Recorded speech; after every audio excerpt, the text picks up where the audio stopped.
मेरा नाम है आर्यन और आप देख रहे हैं डार्क फाइल्स। आज की इस कहानी में आगे बढ़ने से पहले अगर आपने अभी तक हमारे चैनल को सब्सक्राइब नहीं किया है तो कर लें। तो चलिए बढ़ते हैं आज की इस कहानी की ओर।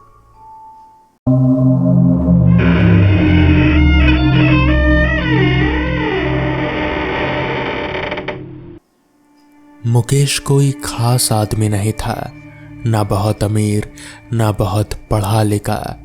बाकी किसानों की तरह ही वो भी अपने खेतों में मेहनत करता, फसल उगाता और फिर उसे शहर से बाजार में बेचकर अपने घर का चूल्हा जलाता। उसकी एक छोटी सी दुनिया थी, खेत, बैलगाड़ी, घर और बीवी बच्चे। ना कोई बड़ी ख्वाहिश ना कोई शिकायत, बस जिंदगी जैसी थी उसी में मुकेश को सुकून था।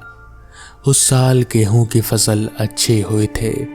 मुकेश ने सोचा इस बार बाजार जाकर अच्छे दाम पर बेच आएगा, घर के लिए कुछ ज़रूरी सामान भी ले आएगा और बेटी के लिए एक जोड़ी कांच की चूड़ियाँ भी। ये सोचकर एक सुबह वो अपनी बैलगाड़ी में बोरियां लाद कर शहर की तरफ निकल पड़ा। गांव से शहर की दूरी कोई कम नहीं थी। आधा दिन तो रास्ते में ही निकल जाता था। रास्ता एक तरफ घने जंगल से होकर गुजरता था तो दूसरी तरफ खुले खेत फैले हुए थे। बीच बीच में कुछ बड़े पेड़ खड़े थे जिनकी छाया दिन में तो राहत देती लेकिन रात में अजीब सी लगती। मगर मुकेश को इस रास्ते की आदत थी। वो कई बार इधर से आ जा चुका था, इसलिए उसे कोई खास फिक्र नहीं थी। शहर पहुंचते पहुंचते दोपहर ढल चुके थे। बाजार में आज भीड़ कुछ ज्यादा ही थी।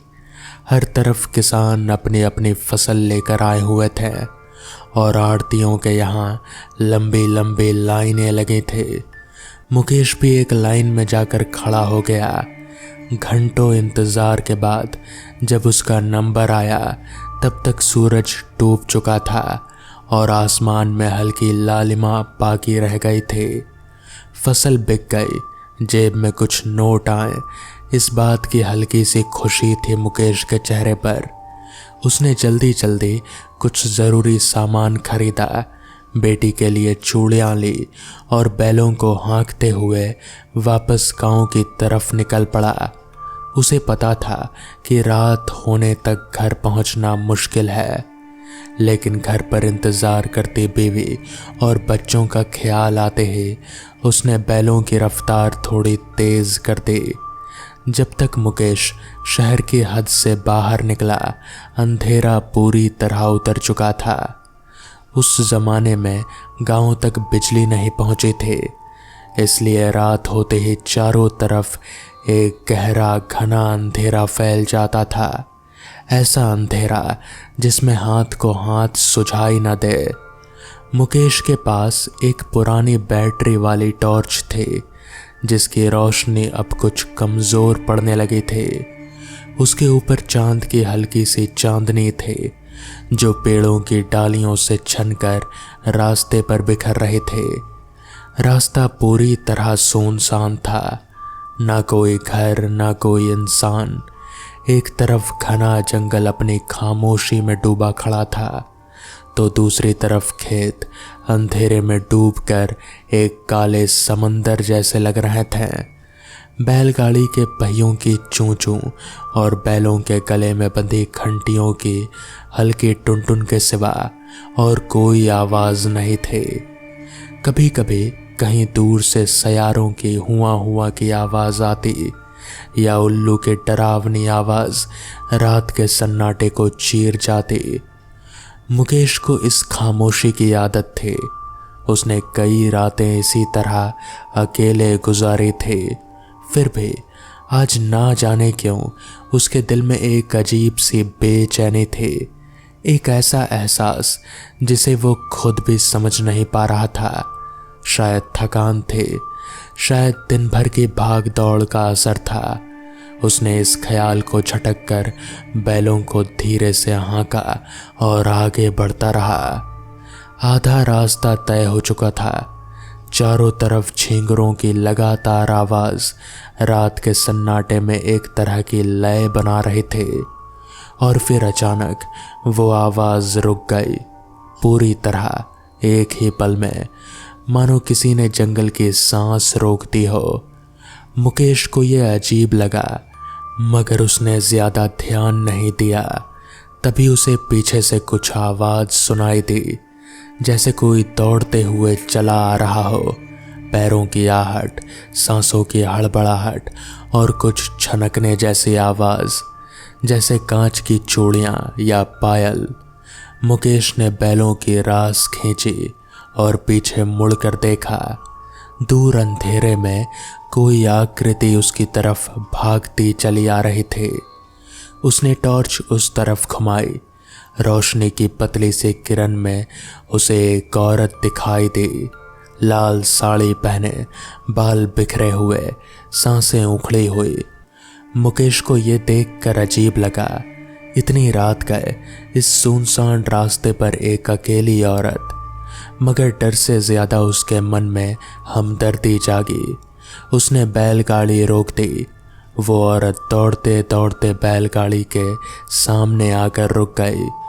उसकी सांसें फूली हुई थी, आंखों में आंसू और दहशत साफ झलक रहे थे। उसने कांपती आवाज में कहा, मुझे बचा लीजिए भाई साहब, मेरे पति मुझे मार डालेगा। मुकेश एक पल के लिए कुछ समझ नहीं पाया। फिर उसने धीरे से पूछा, क्या हुआ बहन, इतनी रात को अकेली कहाँ से आ रही हो? औरत ने रोते हुए बताया कि वो पास ही किसी गांव की है। उसका पति शराब के नशे में उसे मारता पीटता है और आज रात उसने जान से मारने की धमकी दी तो वो डर के मारे घर से भाग निकली।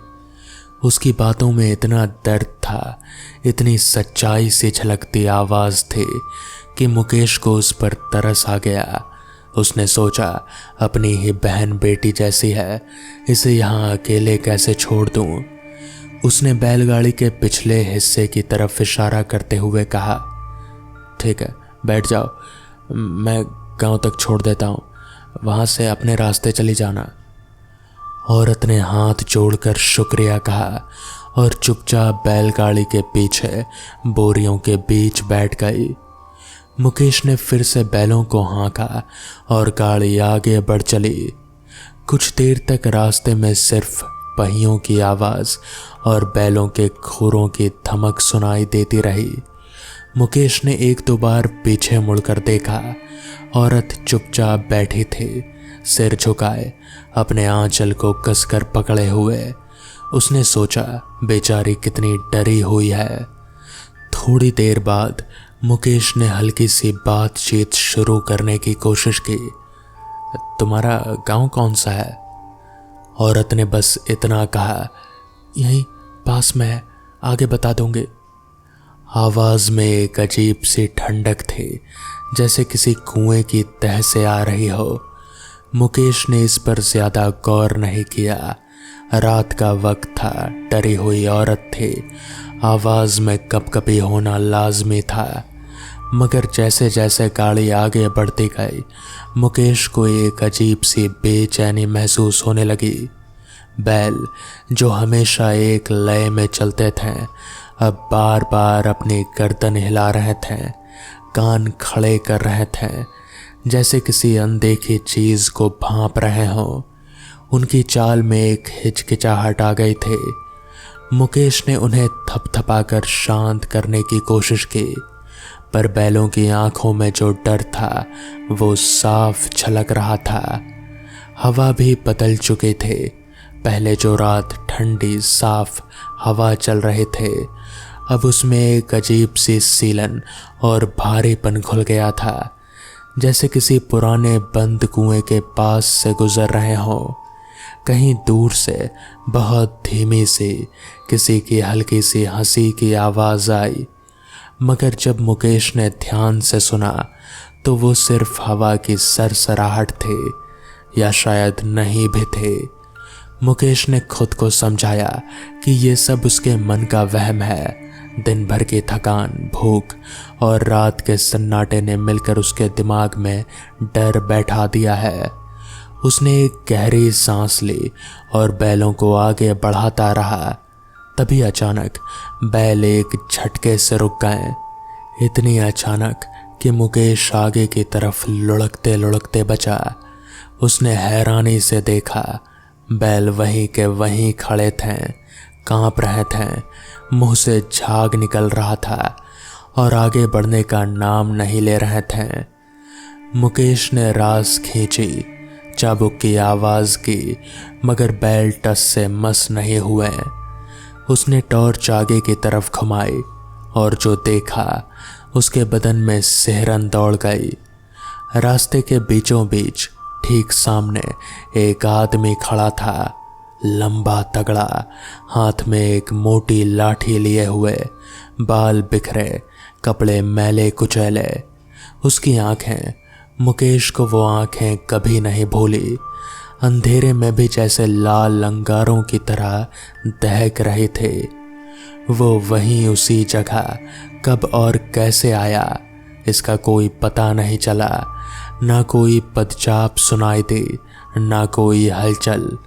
उस आदमी ने भारी खुरदरी आवाज में कहा, मेरी बीवी को छोड़ दे, वो मेरी है। मुकेश का गला सूख गया। उसने पीछे मुड़कर देखा, औरत बैलगाड़ी के पिछले हिस्से में सिमटी जा रही थी। उसकी आंखों में वही दहशत थी जो पहले थी, शायद उससे भी ज्यादा। उसने कांपती आवाज में बस इतना कहा, मत जाने दीजिए मुझे इसके पास, ये मुझे मार डालेगा। मुकेश के अंदर डर तो था, मगर साथ ही एक जिद भी जाग उठी। उसने खुद को संभाला और उस आदमी की तरफ देख कर कहा, देखो भाई, औरत को मारना पीटना कोई मर्दानगी नहीं है, रास्ते से हट जाओ, मुझे अपने गांव जाना है। वो आदमी कुछ पल चुपचाप खड़ा रहा, जैसे मुकेश की बात पर गौर कर रहा हो। फिर अचानक बिना किसी आहट के वो वहां से गायब हो गया। न कोई पैरों की आवाज, न कोई हलचल, बस वो जगह जहां वो खड़ा था अब बिल्कुल खाली थी, जैसे वहां कभी कोई था ही नहीं। मुकेश की धड़कनें तेज हो गईं। उसने इधर उधर टॉर्च घुमाकर देखा, मगर कहीं कोई नजर नहीं आया।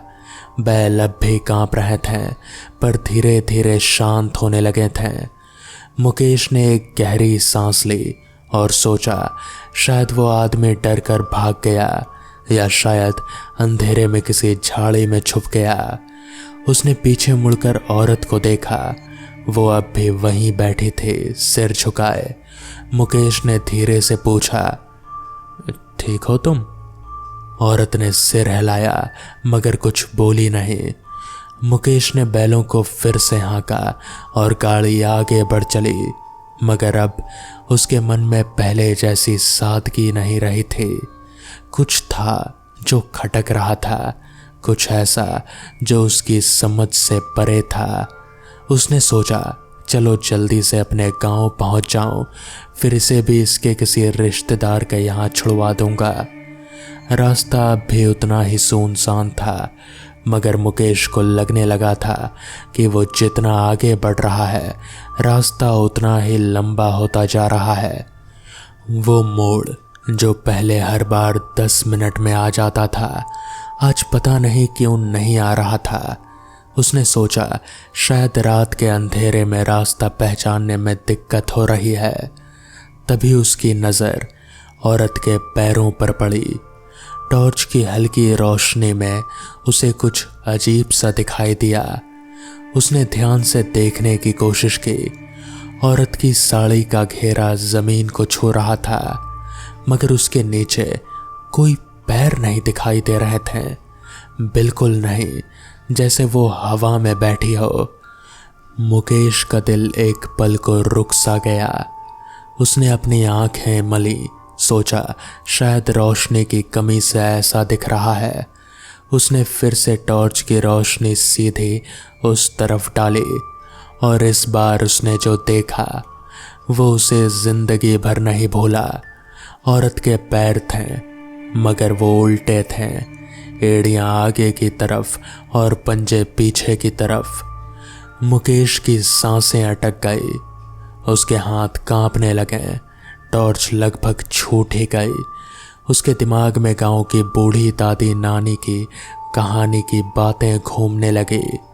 कुछ रूहें ऐसी होती हैं जिनके पैर उल्टे होते हैं, जो रात के सन्नाटे में अकेले राहगीरों को फंसाती हैं, जो दर्द भरी कहानी सुनाकर इंसान का दिल पिघलाती हैं। और फिर उसने हिम्मत करके धीरे से पूछा, तुम कौन हो? औरत ने धीरे से सिर उठाया। उसका चेहरा अब पहले जैसा नहीं था। आंखें गहरी और खाली, होठों के कोनों से कुछ काला सा रिस रहा था और चेहरे पर एक ऐसी मुस्कान थी जो किसी जिंदा इंसान की नहीं हो सकती थी। उसकी आवाज़ अब बिल्कुल बदल चुकी थी, भारी गूंजती हुई, मानो कई आवाज़ें एक साथ बोल रही हों। तुमने मुझ पर रहम किया इसलिए तुम्हें कुछ नहीं होगा, मगर इस रास्ते से रात में अकेले मत गुजरना। मैं यहीं रहती हूँ बहुत सालों से। मुकेश का पूरा बदन पसीने से भीग गया था, मगर उसके हाथ पैर जैसे जम गए थे। उसके मुंह से कोई आवाज़ नहीं निकल रही थी। बैल अब फिर से बेचैन होने लगे थे, जोर जोर से रंभा रहे थे, मानो किसी खतरे को भांप रहे हों। औरत ने धीरे से अपना हाथ बढ़ाया। मुकेश को लगा जैसे वो उसे छूने वाली है, मगर तभी अचानक दूर कहीं से मुर्गे की बांग सुनाई दी। पहली बांग, रात ढलने और सुबह होने का इशारा। उस आवाज़ के साथ ही औरत का चेहरा एक पल को तड़पा, जैसे किसी ने उसे झटका दिया हो। उसकी आकृति धुएं की तरह कांपने लगी और फिर देखते ही देखते वो बैलगाड़ी से उठकर हवा में घुलने लगी, जैसे कोहरा सुबह की धूप में पिघलता है। एक हल्की सी ठंडी हवा का झोंका मुकेश के चेहरे से टकराया और फिर सब कुछ शांत हो गया। बैलगाड़ी अब बिल्कुल खाली थी, ना औरत, ना कोई आहट, ना कोई आवाज़। बस मुकेश अकेला बैठा था, हाथ पैर कांपते हुए, दिल जोर जोर से धड़कते हुए। उसने कुछ पल अपनी सांसें ठीक करने में लगाए, फिर हिम्मत जुटाकर बैलों को हाँका। इस बार बैल बिना किसी हिचकिचाहट के तेजी से दौड़ने लगे, मानो वो भी जल्दी से जल्दी इस रास्ते से दूर जाना चाहते हों। और अजीब बात ये थी कि जो मोड़ इतनी देर से नहीं आ रहा था, वो बस कुछ ही पलों में सामने आ गया, जैसे रास्ता अब सच में सिकुड़ गया हो। जब मुकेश अपने गांव की हद में दाखिल हुआ, तब पूरब में हल्की सी लालिमा फैलने लगी थी। उसने राहत की एक लंबी सांस ली। घर पहुंचकर उसने बैलों को खूंटे से बांधा और थके हारे कदमों से अंदर चला गया। उसकी बीवी ने दरवाज़ा खोला तो उसका चेहरा देखकर ही समझ गई कि कुछ गड़बड़ है। मुकेश का रंग उड़ा हुआ था, हाथ अब भी कांप रहे थे। मुकेश ने उसे पूरी बात बताई और फिर सुबह होते ही गांव के कुछ बुजुर्गों के पास गया। उसने जो कुछ देखा था वो सब उन्हें कहा सुनाया। लाल साड़ी वाली औरत, उल्टे पैर, गायब होता आदमी और वो आखिरी पल जब मुर्गे की बांग के साथ सब कुछ धुएं में बदल गया। गांव के सबसे बुजुर्ग आदमी, जिन्हें सब रामलाल काका कहते थे, ये सुनकर कुछ देर खामोश बैठे रहे।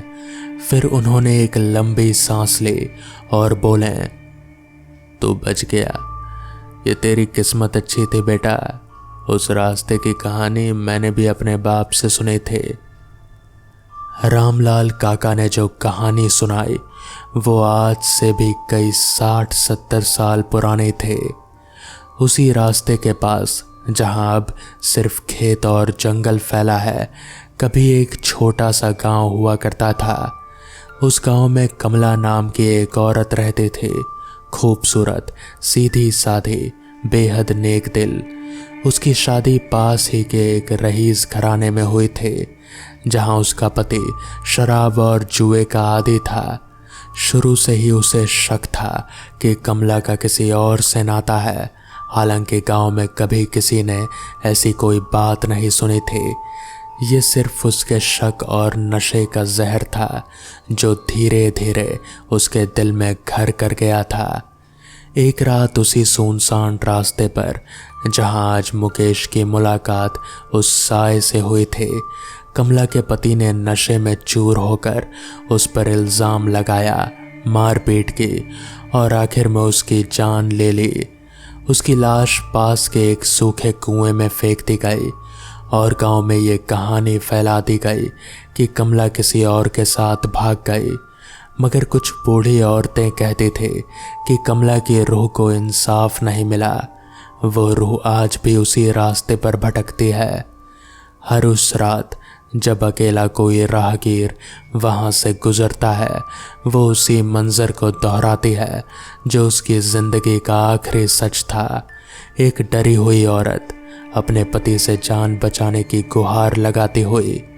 मगर ये भी कहा जाता था कि कमला की रूह बदला लेने के लिए नहीं भटकती, वो सिर्फ ये परखती है कि इंसान का दिल कैसा है, जो उसकी फरियाद सुनकर सिर्फ अपना फ़ायदा देखता है, जो उसकी मजबूरी का गलत मतलब निकालता है, या जो डर के मारे उसे बीच रास्ते में छोड़कर भाग जाता है।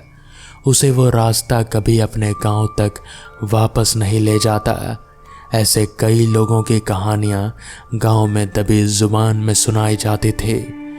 लोग जो उस रास्ते पर गए और कभी वापस नहीं लौटे, मगर जो कोई उसे बिना किसी मतलब के, बिना किसी सवाल के, सिर्फ एक इंसान समझकर मदद की पेशकश करता है, जैसे मुकेश ने की थी, उसे कमला की रूह कोई नुकसान नहीं पहुंचाती।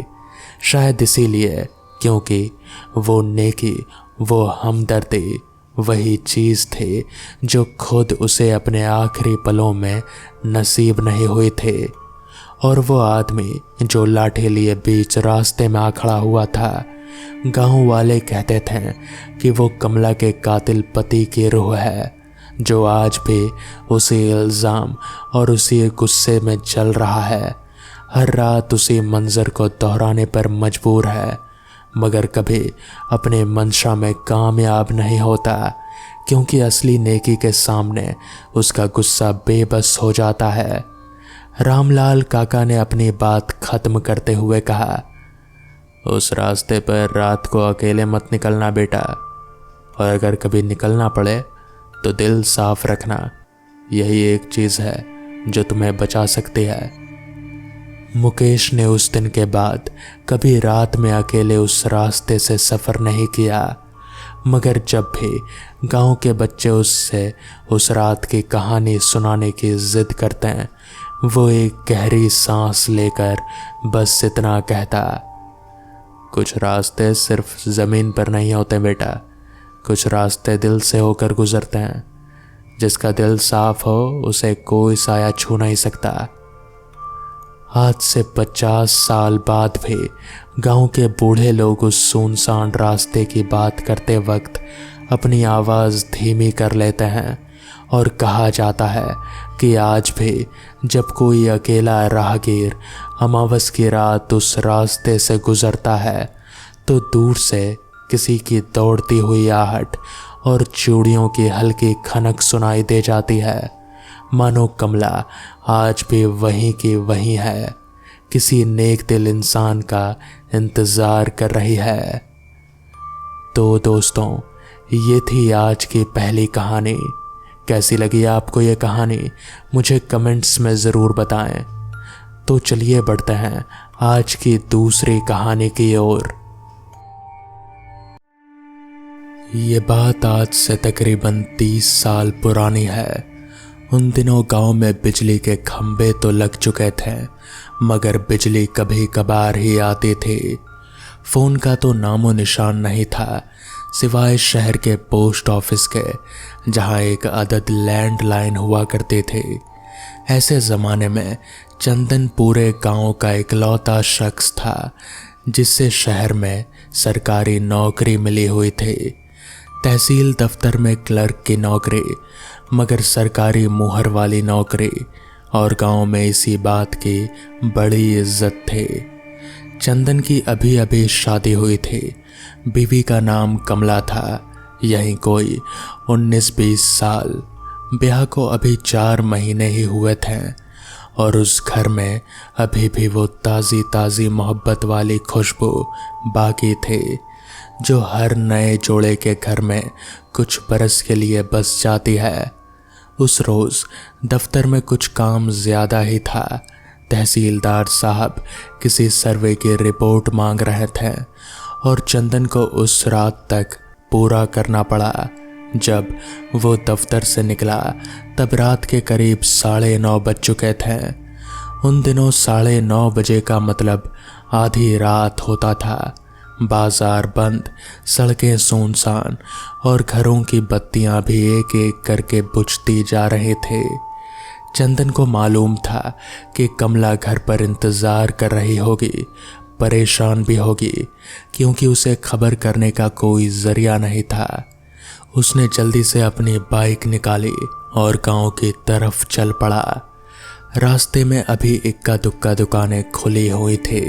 तभी चंदन की नज़र एक मछली वाले की दुकान पर पड़ी जो अपना सामान समेट ही रहा था।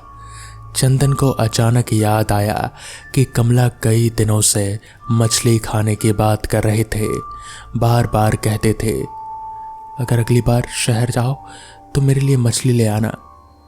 चंदन को लगा, चलो आज ले ही लेता हूँ, कल दोपहर के खाने में बन जाएगी, कमला भी खुश हो जाएगी। उसने उस मछली वाले से ताज़ी मछली खरीदी। मछली वाले ने उसे एक पॉलिथीन के थैले में डाल कर दिया। चंदन ने वो थैला अपनी बाइक के हैंडल पर लटका लिया और गांव की तरफ रवाना हो गया। शहर से गांव की दूरी कोई 8 किलोमीटर थी। पहले 3-4 किलोमीटर तक सड़क के किनारे कुछ कुछ घर और दुकानें थीं, मगर उसके बाद वाला रास्ता बिल्कुल सुनसान हो जाता था। दोनों तरफ खेत, बीच बीच में बबूल और नीम के पुराने पेड़ और कहीं कहीं एक छोटा पुलिया जैसा बना हुआ नाला। चंदन इसी रास्ते से रोज आना जाना करता था, मगर हमेशा दिन के उजाले में या शाम ढलने से पहले। ये पहली बार था जब इतनी रात गए इस रास्ते पर अकेला निकला था। जैसे जैसे शहर पीछे छूटता गया, अंधेरा घना होता गया। न कोई स्ट्रीट लाइट, न कोई घर, न कोई दुकान, बस बाइक की हेडलाइट की एक पतली सी रोशनी जो आगे की सड़क पर डगमगाती हुई चलती थी, और उसके इर्द गिर्द एक काला गाढ़ा अंधेरा जो जैसे सांस ले रहा था। चंदन गाना गुनगुनाते हुए आगे बढ़ रहा था। मन में कमला का ख्याल था, उसके चेहरे की वो हल्की सी मुस्कान जो हर बार दरवाज़ा खोलते वक्त आती थी। तभी अचानक चंदन को एहसास हुआ जैसे किसी ने पीछे से उसके कंधे पर हाथ रखा हो। एक पल को उसका दिल धक से रह गया। उसने झटके से पीछे मुड़कर देखा, कोई नहीं था, सिर्फ काली सड़क और उसके पीछे का अंधेरा जो हेडलाइट की रोशनी खत्म होते ही शुरू होता था। चंदन ने खुद को समझाया, वहम है, बस वहम है, थका हुआ हूँ इसलिए दिमाग उल्टा सीधा सोच रहा है। उसने बाइक की रफ्तार थोड़ी बढ़ा दी, मगर अभी कुछ ही पल गुजरे थे कि वो एहसास फिर से लौट आया, मगर इस बार थोड़ा अलग। जैसे वो हाथ जो दाहिने कंधे पर महसूस हुआ था, धीरे धीरे सरकते हुए बाएं कंधे पर हो गया। कोई वजन नहीं था, कोई असली स्पर्श नहीं था, बस एक एहसास जैसे ठंडी हवा का कोई झोंका किसी खास शक्ल में बदल गया हो और कंधे पर टिक गया हो। चंदन के रोंगटे खड़े हो गए, उसका गला सूखने लगा। उसने खुद से कहा कि बाइक रोक कर देख ले, मगर हिम्मत नहीं हुई। उसने बस आगे देखते हुए बाइक चलाना जारी रखा, इस उम्मीद में कि यह एहसास अपने आप खत्म हो जाएगा। मगर तभी उसके बिल्कुल पीछे से कानों के पास एक आवाज आई, एक मर्द की आवाज, भारी खुरदरी, मानो किसी पुराने सूखे गले से निकल रही हो। मछली नहीं खिलाएगा चंदन? चंदन के बदन में जैसे बिजली दौड़ गई, उसके हाथ पैर कांपने लगे, बाइक की रफ्तार लड़खड़ाने लगी। उसने पूरी ताकत लगाकर खुद को संभाला और एक्सीलरेटर पूरा खोल दिया। बाइक हवा से बातें करने लगी, मगर वो एहसास, वो हाथ, वो आवाज उसके साथ ही बना रहा, जैसे कोई उसकी बाइक के पीछे बैठा हो, उसी रफ्तार से बिना हिले डुले। चंदन की आंखों के सामने अंधेरा घना होता जा रहा था, मानो उसकी हेडलाइट की रोशनी भी कमजोर पड़ रही हो। उसका सिर भारी होने लगा, कानों में एक अजीब सी सीटी जैसी आवाज गूंजने लगी। उसे लगा जैसे वो खुद बाइक नहीं चला रहा, बल्कि बाइक उसे लिए जा रही है। कुछ देर, शायद कुछ मिनट, शायद उससे ज्यादा, चंदन को कुछ होश ही नहीं रहा कि वो कहाँ से गुजर रहा है। जब उसका होश थोड़ा लौटा तो उसने पाया कि बाइक एक जगह रुकी हुई है, इंजन बंद है और वो खुद एक पेड़ के नीचे जमीन पर बैठा हुआ है। सामने एक बरगद का पुराना पेड़ था, वही पेड़ जिसके बारे में गांव के बुजुर्ग अक्सर कहते थे कि उसके नीचे रात को कभी मत रुकना। चंदन का दिल और जोर से धड़कने लगा। तभी उसकी नज़र उस मछली के थैले पर पड़ी जो अभी भी बाइक के हैंडल पर लटका हुआ था, मगर खुला हुआ, और उसके पास बरगद की एक मोटी जड़ पर एक आदमी बैठा हुआ था। चंदन ने पहले सोचा शायद कोई राहगीर है, शायद कोई भोला भटका मुसाफिर, मगर जैसे ही उसकी आंखें अंधेरे की थोड़ी आदी हुई, उसने जो देखा उसे देखकर उसकी रूह कांप उठी।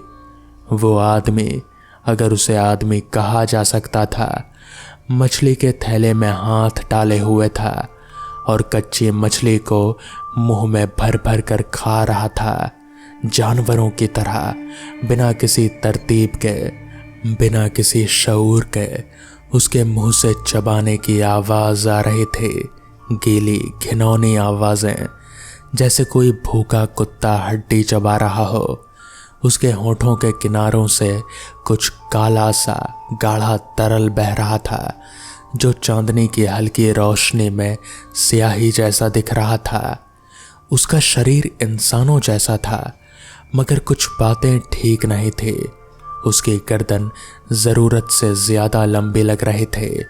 उसके हाथों की उंगलियां सामान्य से कुछ ज्यादा लंबी और पतली थी, और जब उसने अपना सिर उठाकर चंदन की तरफ देखा तो उसकी आंखों में कोई सफेदी नहीं थे, बस दो गहरे काले गड्ढे, जैसे किसी ने आंखों की जगह दो कुएं खोद दिए हों।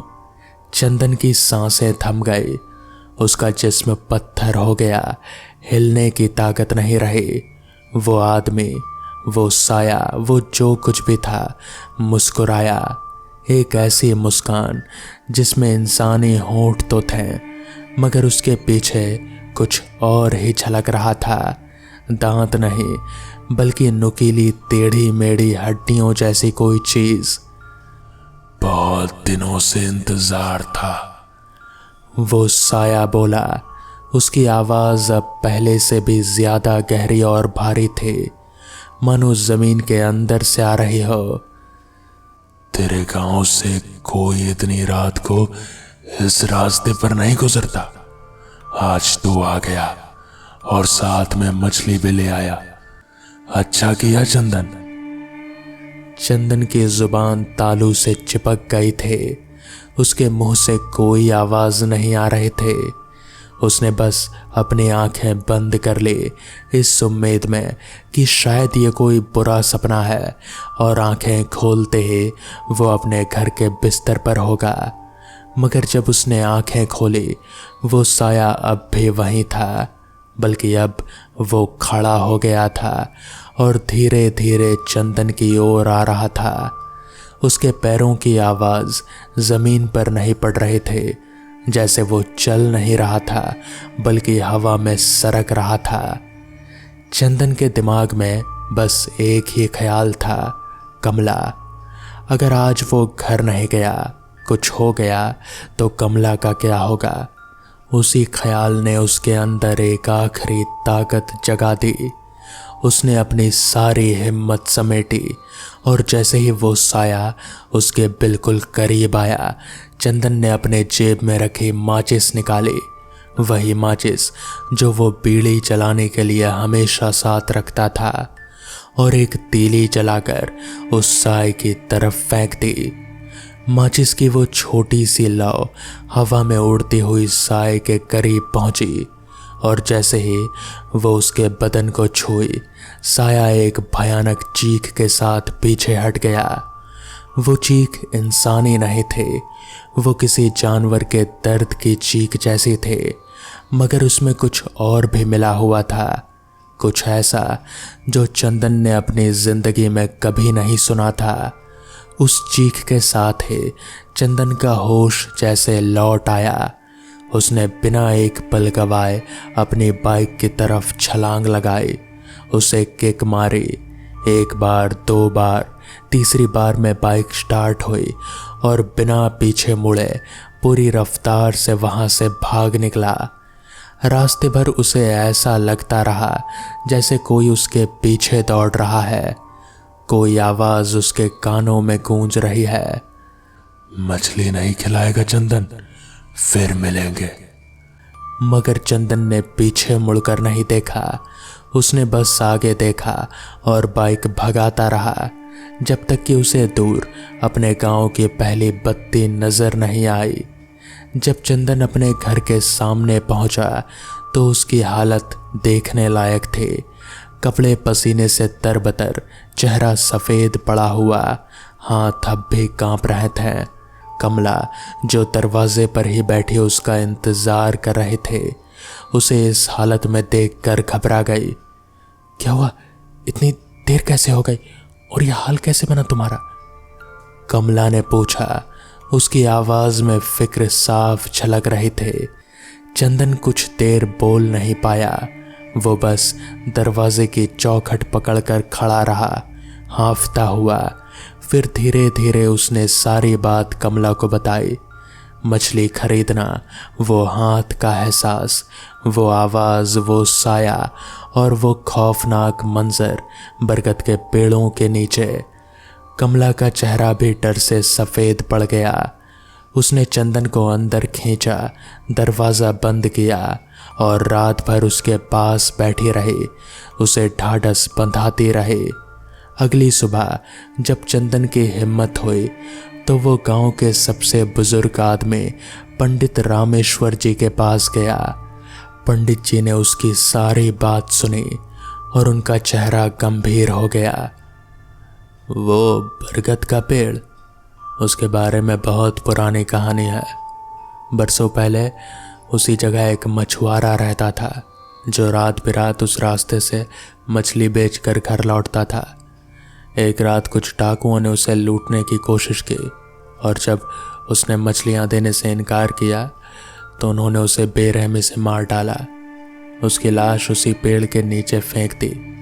कहते हैं उसकी आत्मा आज तक उस मछली की भूख में भटक रही है और जो कोई भी रात को उस रास्ते से मछली लेकर गुजरता है वो उसे अपनी तरफ खींच लेती है। चंदन ये सुनकर कांप गया।